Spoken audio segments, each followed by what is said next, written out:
Shalom, bertemu lagi di renungan hari ini ya. Puji Tuhan, hari baru, berkat baru, penyertaan Tuhan yang selalu ada dalam hidup kita. Amin ya. Kiranya semakin hari kita semakin melekat erat dalam Tuhan ya. Semakin hari kita semakin mengerti apa yang menjadi isi hati Tuhan. Dan biarkan nama Tuhan saja dipermuliakan dalam hidup kita ya. Jangan belok kiri, jangan belok kanan, tapi lakukan apa yang menjadi kehendak Tuhan saja. Ya, karena hanya akan ada penyesalan ya, kekecewaan kalau tidak melakukan apa yang menjadi kehendak Tuhan ya. Kita merasa lebih pintar ya, bisa. Kita merasa lebih mampu, bisa. Tapi Tuhan yang lebih tahu apa yang terjadi ke depannya. 1 tahun, 2 tahun, 10 tahun, 30 tahun, 100 tahun, 200 tahun kemudian, semuanya ada tujuannya. Ya, jadi ini pembelajaran. Kalau Tuhan memilih seseorang, jangan merasa lebih baik dari orang itu. Karena apa? Semua ada tujuan dari Tuhan. Ya. Kita tahu bahwa Tuhan itu selalu memilih orang yang terbaik. Ya, seperti siapa? Seperti Paulus.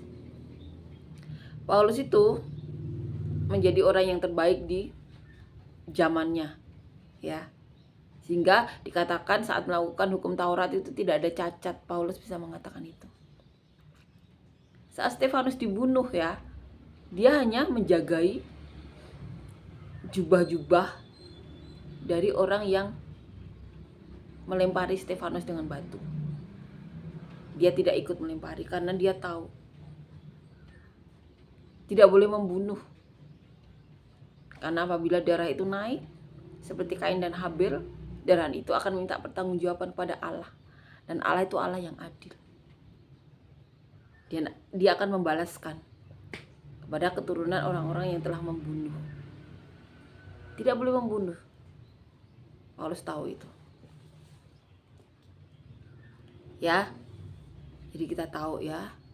Di sini kita hanya melakukan apa yang menjadi kehendak Tuhan. Jangan belok kiri, jangan belok kanan. Agar tidak ada penyesalan. Karena Tuhan tahu apa yang terjadi 10 tahun, 20 tahun, 200 tahun, 1000 tahun kemudian. Karena Tuhan tahu. Makanya Tuhan selalu memilih orang-orang yang sesuai dengan kebutuhannya Tuhan. Di nubuatan Tuhan melalui Pastor Samson Dabas dikatakan bahwa Tuhan memilih saya itu semuanya ada tujuannya. Ada tujuan Tuhan, ini harus terjadi. Itu perkataan Tuhan sendiri. Ya. Jadi semuanya sesuai dengan apa yang dikehendaki Tuhan. Tuhan yang memerlukan orang itu saat itu. Orang juga bertanya, kenapa milih Musa? Padahal Musa tidak pandai bicara. Karena Tuhan perlu Musa saat itu. Talenta-talenta yang ada dalam diri Musa Tuhan perlukan. Ya. Pasti juga banyak. Kenapa malah pilih Petrus? Petrus kan menyangkal Tuhan. Tuhan pasti tahu. Dia akan menyangkal. Karena Tuhan tahu sifat Petrus. Petrus itu orang yang paling pemberani. Dia berani berjalan keluar saat badai. Walaupun ketika itu dia goyah, bisa berjalan. Tapi ketika dia goyah, merasakan angin itu, tapi Tuhan menolong. Dia berani keluar dari kapal. Dan saat meninggalnya Petrus juga disalib. Tetapi Petrus tidak mau menyamai Tuhan Yesus. Akhirnya dia mau disalib terbalik. Semua ada tujuannya. Tujuan Tuhan tentunya. Amin ya. Kita akan lanjutkan membaca dan merenungkan ayat firman Tuhan diambil di kitab Hakim-Hakim ya. Pasal yang pertama ayat 1 sampai ayat 36, judul perikopnya keadaan orang Israel setelah Yosua mati. Sesudah Yosua mati, orang Israel bertanya kepada Tuhan, siapakah daripada kami yang harus lebih dahulu maju menghadapi orang Kanaan untuk berperang melawan mereka? Firman Tuhan, suku Yehudalah yang harus maju. Sesungguhnya setelah kuserahkan negeri itu ke dalam tangannya. Lalu berkatalah Yehuda kepada Simeon saudaranya itu, majulah bersama-sama dengan aku ke bagian yang telah diundikan kepadaku, dan baiklah kita berperang melawan orang Kanaan. Maka aku pun akan maju bersama-sama dengan engkau ke bagian yang telah diundikan kepadamu. Lalu Simeon maju bersama-sama dengan dia. Maka majulah suku Yehuda, lalu Tuhan menyerahkan orang Kanaan dan orang Feris ke dalam tangan mereka. Dan mereka memukul kalah orang-orang itu dekat Besek. 10.000 orang banyaknya. Di Besek mereka menjumpai Adoni Besek dan berperang melawan dia, dan mereka memukul kalah orang Kanaan dan orang Feris. Tetapi Adoni Besek melarikan diri, lalu mereka mengejarnya, menangkapnya dan memotong ibu jari dari tangannya dan dari kakinya. Kata Adoni Besek, ada 70 raja dengan terpotong ibu jari, tangan dan kakinya, memungut sisa-sisa makanan di bawah mejaku sesuai dengan yang kulakukan itu. Demikianlah dibalaskan Allahku kepadaku. Kemudian ia dibawa ke Yerusalem dan mati di sana. Sesudah itu Bani Yehuda berperang melawan Yerusalem, merebutnya, lalu memukulnya dengan mata pedang dan memusnahkan kota itu dengan api. Kemudian Bani Yehuda maju berperang melawan orang Kanaan yang diam di pegunungan di tanah Negeb dan di daerah bukit. Lalu suku Yehuda bergerak menyerang orang Kanaan yang diam di Hebron. Nama Hebron dahulu adalah Kiryat Arba, dan memukul kalah Sesai, Ahiman dan Talmai. Dari sana mereka bergerak menyerang penduduk Debir. Nama Debir dahulu adalah Kiryat Sefer. Berkatalah Kaleb, siapa yang mengalahkan dan merebut Kiryat Sefer, kepadanya akan kuberikan Aksa anakku menjadi istrinya.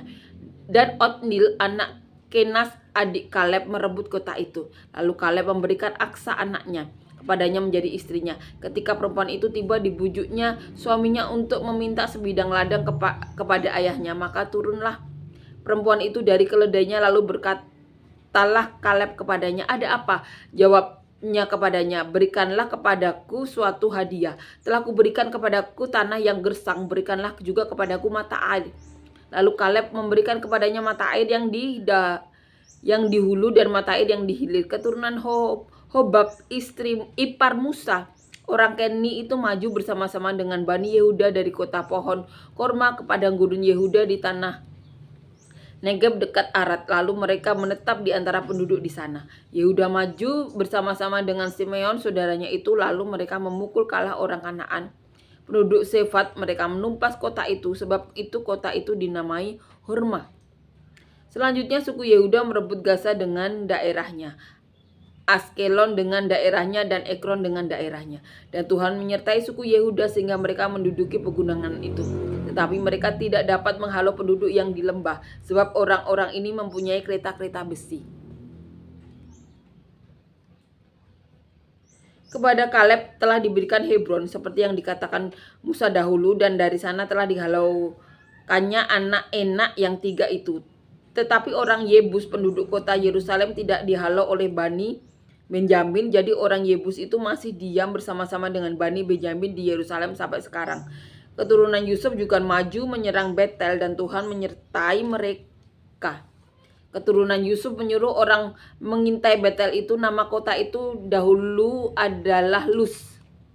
Ketika pengintai-pengintai itu melihat seorang keluar dari kota itu, maka berkatalah mereka kepadanya, tolong tunjukkanlah bagaimana kami dapat memasuki kota ini, maka kami akan memperlakukan engkau sebagai sahabat. Lalu ditunjukkanlah kepada mereka bagaimana mereka dapat memasuki kota itu, dan mereka memukul kota itu dengan mata pedang. Tetapi orang itu dengan seluruh kaumnya dibiarkannya mereka pergi. Orang itu pergi ke negeri orang Het dan mendirikan di sana sebuah kota yang dinamai Luz. Demikianlah nama kota itu sampai sekarang. Suku Manase tidak menghalau penduduk Bet-Sean dan penduduk segala anak kotanya, penduduk Tanak dengan segala anak kotanya, penduduk Dor dengan segala anak kotanya, penduduk Yibleam dengan segala anak kotanya, dan penduduk Megido dengan segala anak kotanya, sebab orang Kanaan itu berkeras untuk tetap diam di negeri itu. Setelah orang Israel menjadi kuat, mereka membuat orang Kanaan itu menjadi orang Rodi dan tidak menghalau mereka sama sekali. Suku Efraim pun tidak menghalau orang Kanaan yang diam digeser, sehingga orang Kanaan itu tetap diam di tengah-tengah mereka digeser. Suku Sebulon tidak menghalau penduduk Kitron dan penduduk Nahalol, sehingga orang Kanaan itu tetap diam di tengah-tengah mereka walaupun sebagai orang Rodi. Suku Aser tidak menghalau penduduk penduduk Sidon serta Ahlab, Aksib, Helba, Afek, dan Rehob, sehingga orang Aser itu diam di tengah-tengah orang Kanaan penduduk asli di negeri itu, sebab orang-orang itu tidak dihalaunya. Suku Naftali tidak menghalau penduduk Bet-Semes dan penduduk Bet-Anat, sehingga mereka diam di tengah-tengah orang Kanaan. Penduduk asli di negeri itu tetap penduduk Bet-Semes, dan Bet-Anat itu menjadi orang Rodi bagi mereka. Orang Amori mendesak Bani Dan ke sebelah pegunungan dan tidak membiarkan mereka turun ke lembah. Dan orang Amori itu berkeras untuk tetap diam di Heres, di Ayalon, dan di Saalbim. Walaupun mereka mendapat tekanan berat dari keturunan Yusuf sebab mereka menjadi orang Rodi. Daerah orang Amori itu mulai dari pendakian Akrabim dari Sela terus ke atas. Jadi ini diceritakan keadaan orang Israel setelah Yosua mati ya. Jadi di sini diceritakan secara garis besar ya, maaf, bagaimana kejadian-kejadian setelah Yosua meninggalkan mereka, apa saja yang dilakukan mereka ya. Kita akan renungkan ayat demi ayat ya, bagaimana kelakuan mereka berubah ya saat Yosua meninggal. Sesudah Yosua mati, orang Israel bertanya kepada Tuhan, siapakah daripada kami yang harus lebih dahulu maju menghadapi orang Kanaan untuk berperang melawan mereka? Ya, jadi ketika Yosua meninggal, orang Israel itu bertanya kepada Tuhan, dan ini Tuhan menjawab ya. Jadi saat itu Tuhan tetap berkomunikasi dengan orang Israel, walaupun di sini tidak disebutkan ya siapa yang memimpin saat itu ya. Tapi di sini atau di kitab ini tidak dituliskan ya siapa yang memimpin, sehingga Tuhan masih mau berbicara. Ini firman Tuhan. Suku Yehuda lah yang harus maju. Sesungguhnya telah kuserahkan negeri itu ke dalam tangannya. Jadi saat bertanya suku siapa yang maju, Tuhan berkata suku Yehuda. Ya. Dan di sini Tuhan ada tambahan keterangan bahwa suku Yehuda itu sudah menerima atau Tuhan sudah menyerahkan orang Kanaan kepada suku Yehuda ya. Lalu berkatalah Yehuda kepada Simeon ya, saudaranya itu, majulah bersama-sama dengan aku ke bagian yang telah diundikan kepadaku, dan baiklah kita berperang melawan orang Kanaan. Maka aku pun akan maju bersama-sama dengan engkau ke bagian yang telah diundikan padamu. Lalu Simeon maju bersama-sama dengan dia.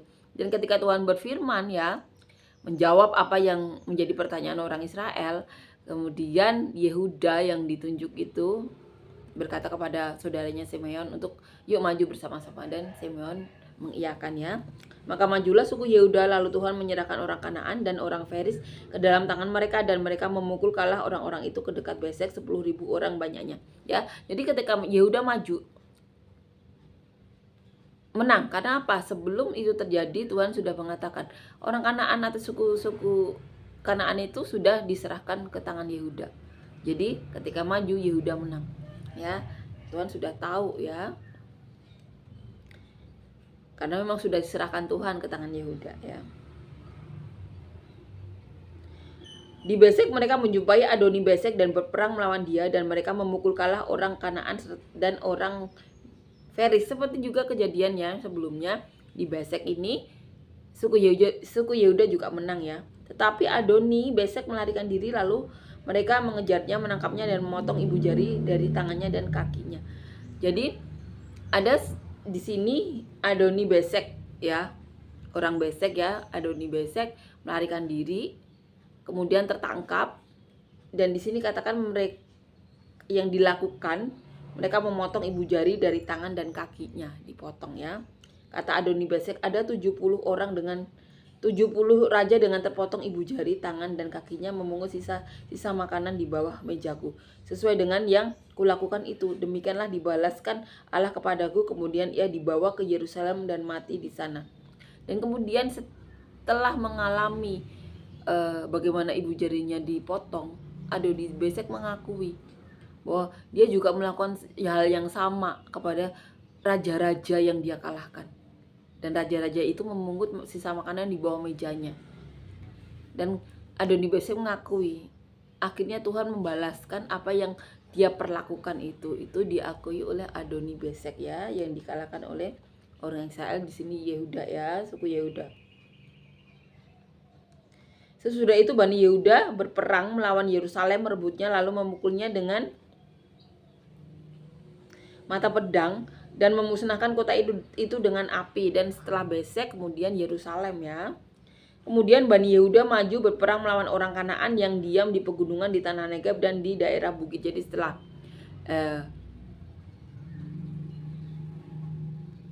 di orang Kanaan, kemudian yang di Besek, kemudian di Yerusalem, Kemudian dikatakan ini di tanah Negeb dan daerah bukit ya. Lalu suku Yehuda bergerak menyerang orang Kanaan yang diam di Hebron ya. Kemudian Hebron ya. Nama Hebron dahulu adalah Kiryat Arba dan yang di sini dan memukul kalah Sesai ya. Ahiman dan Talmai. Dari sana mereka bergerak menyerang penduduk Debir ya, setelah Kiryat Arba atau Hebron ya namanya. Setelah itu mereka maju ke Debir ya. Nama Debir dahulu ada Kiryat Sefer ya. Berkatalah Kaleb, siapa yang mengalahkan dan merebut Kiryat Sefer, kepadanya akan kuberikan Aksa anakku menjadi istrinya. Ya, jadi Kaleb ya. Kaleb itu kan temannya Joshua ya, yang memberitakan kabar baik ya. Yang 10 lainnya memberikan hal-hal yang mengkhawatirkan, berita mengkhawatirkan ya. Joshua dan Kaleb ini memberitakan berita yang bagus mengenai tanah Kanaan. Dan di sini Kaleb ini memberikan pengumuman siapa yang merebut dan mengalahkan ya. Yang mengalahkan dan merebut Kiryat Sefer akan diberikan anaknya. Dan Otnil ya, anak Kenas adik Kaleb merebut kota itu. Ya, jadi Kaleb punya adik namanya Kenas ya, anaknya ini yang merebut ya. Anaknya kepadanya di istrinya ya. Ketika perempuan itu tiba, dibujuknya suaminya untuk meminta sebidang ladang pada ayahnya, maka turunlah perempuan itu dari keledainya, lalu berkatalah Kaleb kepadanya, ada apa?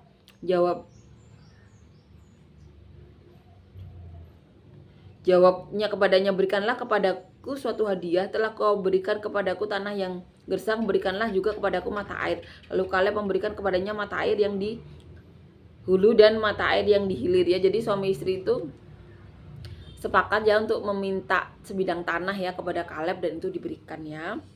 Keturunan Hobab ipar Musa orang Keni itu maju bersama-sama dengan Bani Yehuda dari kota pohon korma ke padang gurun Yehuda di tanah Negeb dekat Arad. Lalu mereka menetap di antara penduduk di sana ya.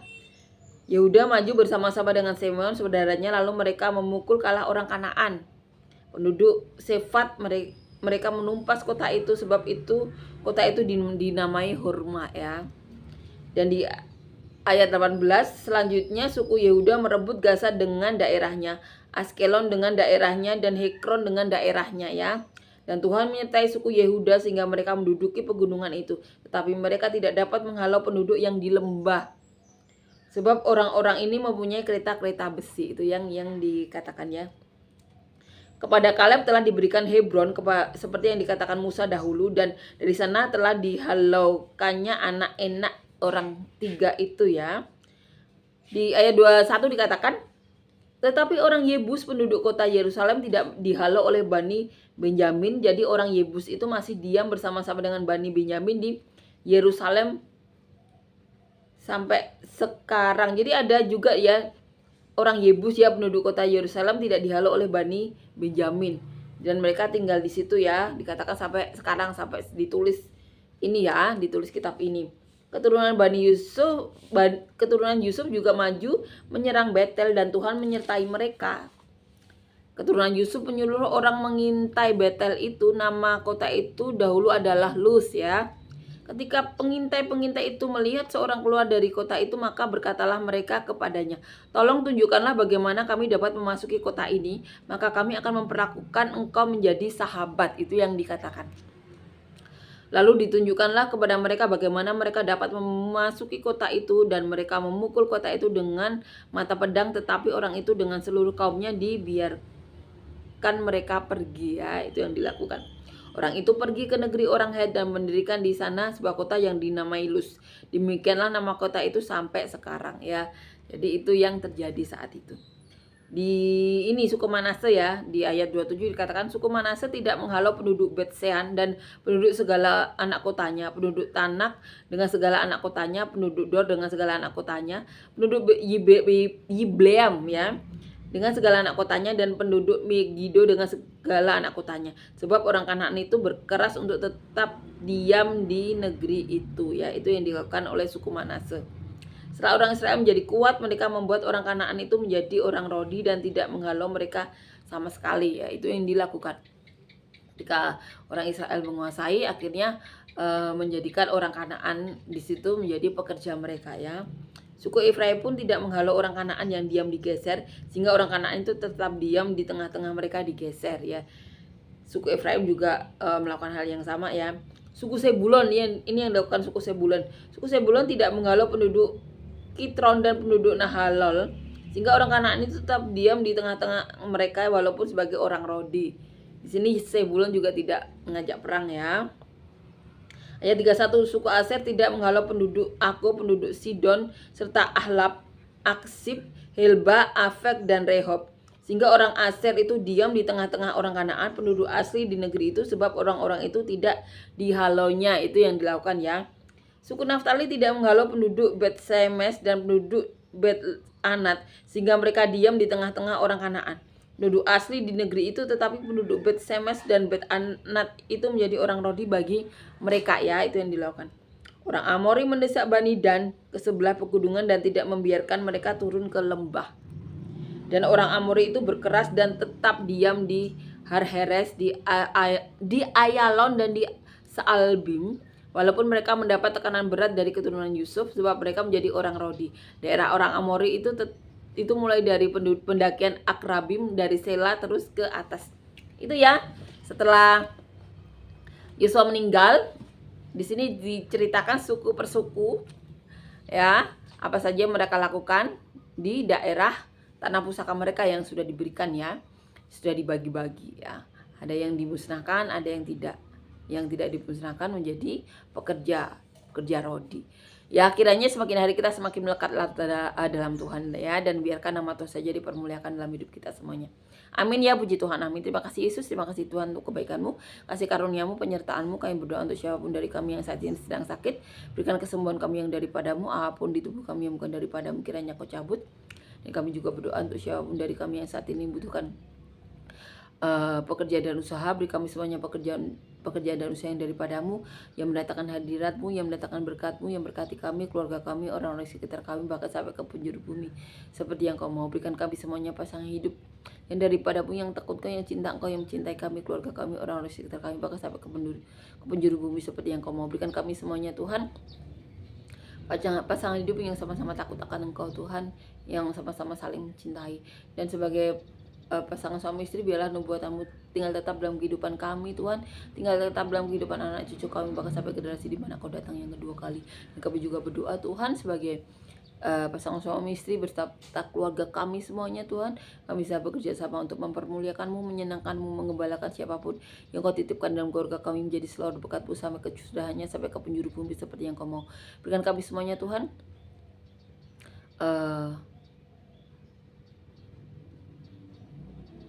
anak cucu yang daripada-Mu Tuhan, anak-anak yang takut Kau, anak-anak cucu yang mencintai Kau, yang melakukan kehendak-Mu saja. Dan apabila di antara kami ada sedang mengalami masalah, beban hidup, pergumulan hidup, tantangan hidup, berikan penyelesaian masalah daripada-Mu, jawaban-jawaban doa daripada-Mu, terobosan masalah daripada-Mu, solusi masalah daripada-Mu. Dan biarlah nama-Mu saja dipermuliakan dalam hidup kami semuanya. Kiranya kasih karunia-Mu, penyertaan-Mu, dan sejahtera-Mu, kebaikan-Mu meliputi kami hari ini sampai selamanya, dalam nama Tuhan Yesus. Amin.